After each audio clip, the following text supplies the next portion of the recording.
Second workshop, we're doing upper level basics and fundamentals. We touched on two things. We started with the starter step and working from closed position, just making sure that there's options with these rhythms, but learning a good starter step rather than thinking, gosh, this is complicated, I just want to bail and move on. So we did a touch starter step, which kind of comes from the hitch family of shifting away for and the 1, 2, 3, and 4. It gives more spring action. Followers are able to do your kickball change. And touch 2 and pop ball change. So from that position, we sent out for 1, 2, followers always approaching their leader on 2, not going too fast. So noticing that open position, 1, 2. We checked on this rotation.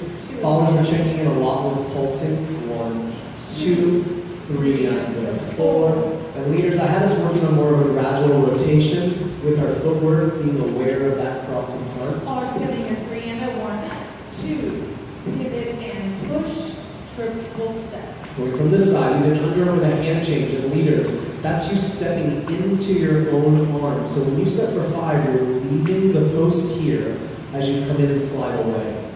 And a lot of leaders feel like they can't do that because followers drift, but if you keep your follower on the spot by setting the post, you can adjust in and out from that. Okay? Now followers were in an open position, they squared up on their hand or 1. We'll go back to that in a second. Leaders, your handshake handhold.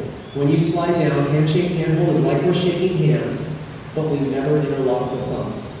And using this is really important for leverage moves. It's important for even just basic side pass where I'm looking away. And then we talked a lot to leaders, and I want to do that facing this way once, about this hand change happening straight. So it follows close to the body, it doesn't swing out in front, because that really whips the follow around to leave no rotation. Alright? Now follows your footwork here. 2 over rotate on 4 and 5 and 6. Rotate in, 2, 3 and 4, using your hips 6 and 1. Cool? Alright, there you go.